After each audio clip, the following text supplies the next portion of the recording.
अस्सलाम वालेकुम व्यूअर्स। आज मैं आपके साथ शेयर कर रही हूँ बरसात के मौसम में नरम फूले हुए नहायत मज़ेदार मीठे पकौड़ों की रेसिपी शुरू करते हैं। बिस्मिल्लाहिर्रहमानिर्रहीम। यहाँ हम लेंगे 2 कप गंदम का आटा, जो हम आम घर में रोटी पकाने के लिए इस्तेमाल करते हैं। इसको मैंने अच्छी तरह से छान लिया है। और पौना कप हम चीनी लेंगे। अब हम एक बाउल में आटे को डालेंगे, साथ ही हम चीनी डाल लेंगे और 1/4 टीस्पून हम इसमें मीठा सोडा ऐड करेंगे। सब चीज़ों को अच्छी तरह से मिक्स कर लेंगे। अच्छे से मिक्स करने के बाद अब हम इसमें पानी ऐड करेंगे। इसमें हम थोड़ा थोड़ा करके पानी ऐड करेंगे। पहले हम थोड़ा सा पानी ऐड करेंगे और आटे को अच्छे से मिक्स करेंगे। फिर हम इसमें थोड़ा सा और पानी ऐड करेंगे। इसी तरह हम थोड़ा थोड़ा पानी ऐड करेंगे और आटे को मिक्स करते जाएंगे। यहाँ हमने आटे को अच्छी तरह से मिक्स कर लिया है। आटे को अच्छे से मिक्स करने के बाद 10 मिनट रेस्ट के लिए रख देंगे। अब हम कढ़ाई में सरसों का तेल डालकर गरम करेंगे। आप कोई भी ऑयल ले सकते हैं, कुकिंग ऑयल या सरसों का तेल।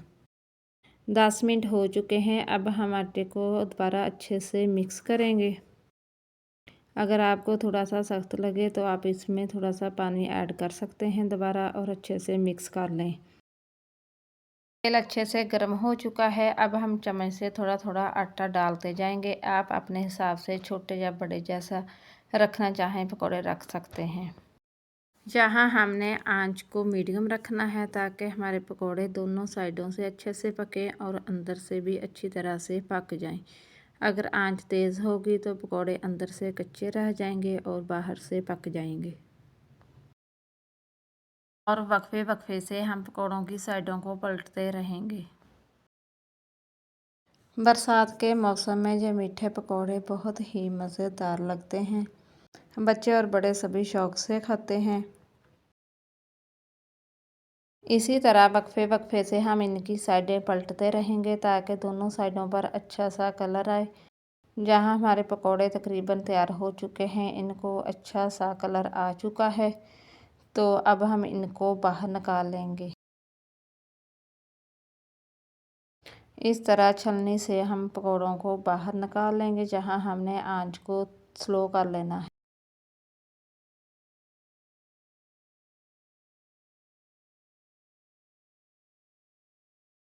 पकौड़ों को बाहर निकालने के बाद जो बाकी का आटा बच गया है, उसके भी हम इसी तरह पकौड़े निकाल लेंगे।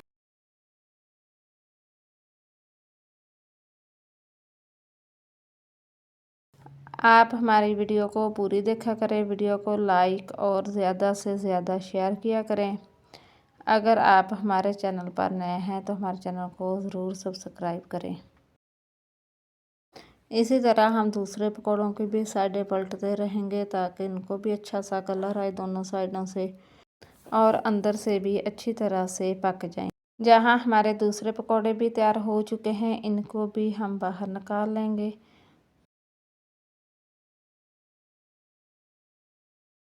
बहुत ही अच्छी और प्यारी खुशबू आ रही है और देखने में बहुत ही मज़ेदार लग रहे हैं। माशाअल्लाह हमारे बहुत ही मज़ेदार मीठे पकौड़े बनकर तैयार हुए हैं। आप भी बनाकर देखें। उम्मीद है आपको ये रेसिपी ज़रूर पसंद आएगी इंशाअल्लाह। और कमेंट्स में अपनी राय ज़रूर दें कि आपको हमारी रेसिपी कैसी लगी।